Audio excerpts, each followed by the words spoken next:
In today's Farm Report, first cutting haylage is right around the corner in mid-June.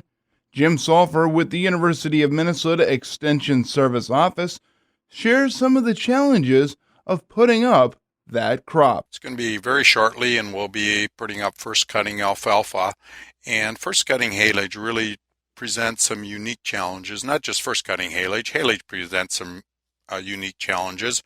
Particularly, haylage is typically more difficult to ensile than other forages, especially corn silage. There's a couple of reasons for that. Number one, haylage has a much higher buffering capacity, and what of course keeps haylage or corn silage, any ensiled product, stored is that the pH drops very rapidly, and that's much more difficult on haylage because of all the calcium has kind of a natural buffering capacity. So it's more difficult to get that pH to drop real rapidly. It takes a lot more acid to do that, so that really becomes a challenge. The other issue is just the way we cut haylage. We cut it and we rake it and we tether it. We tend to have a lot more ash in those feeds, so it's easy to get contaminated with soil. And of course, so soil is not a very good feed ingredient, but it also has a potential to pull up some undesirable bacteria from the soil, and that can also kind of raise some cane with some of our ensiling processes. And so I think it's really important to be thinking about that. One of the other challenges that makes it harder maybe for first cutting haylage is that typically 30 to 40% of our total crop, alfalfa haylage crop, is in that first cutting haylage. And if we get it up correctly, it typically is a little higher in digestibility or NDF digestibility than our later cuttings just because of the cooler, wetter weather.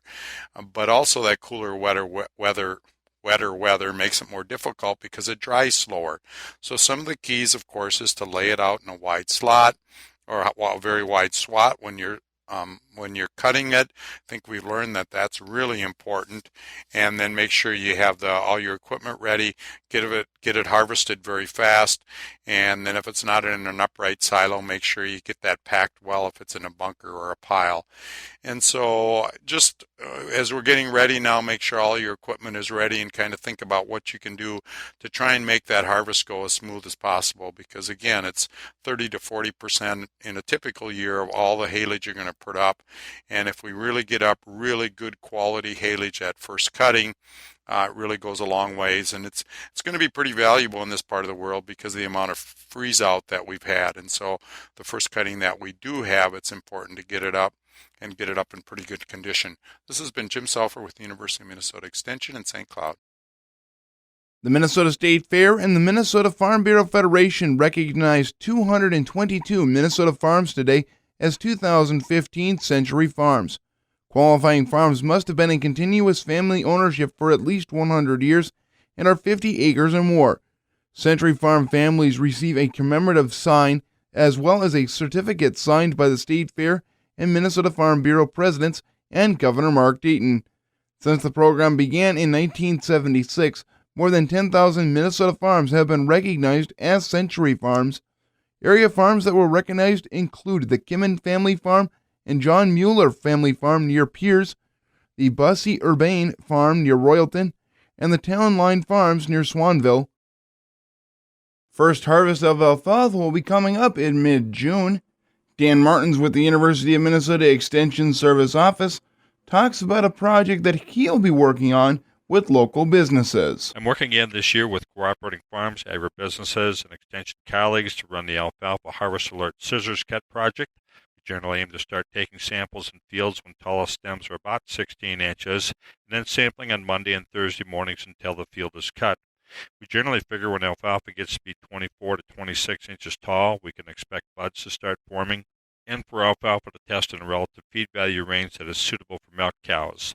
Livestock farmers need to know their own feed needs and targets, and we know from past experience that weather usually gets to be the driving factor for harvest. We take our male, clip forage samples to Stearns DHI lab in Sauk Center or Dairyland lab in Sauk Rapids. We also estimate the relative feed value based on the height of the tallest stems and the most mature stems in the sampling area. We use a measuring stick or chart with quality numbers corresponding to height and maturity. This is often called a peak stick, based on PEAQ, meaning Predictive Equation for Alfalfa Quality. The chart numbers should be similar to the lab test of a fresh cut sample. From that point, we expect to lose 15 to 25 points of feed value through harvest and storage losses. So if we wanted feed in the feed bunk at 160 relative feed value, we might want to start harvest when a fresh cut lab test or peak chart reading was from 175 to 185.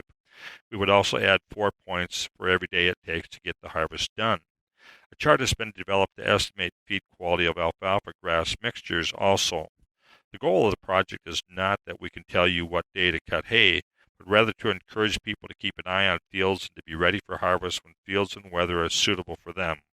With variations in winter stress and health from previous years, I expect to see more variation within fields and between fields this year, so I think it will be important for people to watch their own fields closely. If we get another week of cool weather, that would likely continue to slow crop growth. On Monday, May 11th, Lisa Bankin at the Rochester Regional Extension Office said they might have some hay ready to harvest during the coming week. Carver County Scissors Cut Cooperator Lenny Hone near Bondgard reported tallest stems at 21 inches on Monday, Dreyer by Norwood 15 inches, and Wandersea by Watertown 16 inches. Fields I checked on May 14th in Benton County ranged from 6 to 8 inches to 19 inches, sometimes all in the same field. The most uniform field showed tallest stems around 12 to 13 inches. Over the next 2 to 3 weeks, you should be able to get this information by radio here, or by doing our website search for Minnesota Extension Crop News, or by calling Benton County Extension Office and listening to my voicemail message, 968-5077 if a local call to Foley, or 1-800-964-4929. I'm Dan Martins with U of M Extension. Thanks for the chance to visit with you this week.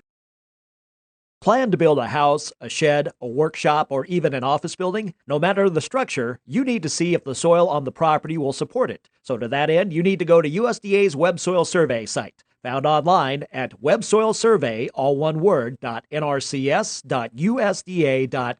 It's fairly intuitive if you have any map skills at all, and there's lots of documentation for it. There's frequently asked questions. The website will let you zoom in within reasonable scale on an area that you might be interested in building on or purchasing or farming. Bob Dobos of the Natural Resources Conservation Service says you can access soil data from a particular area and determine soil sustainability for a particular use through the site. You can point out or save findings for use later. He adds you can also call an expert for help in determining if a piece of property has the right kind of soil to support your construction project. You can call the USDA Service Center, contact them, or the NRCS State Soil Scientist for your state. I'm Rod Bain reporting for the U.S. Department of Agriculture in Washington, D.C.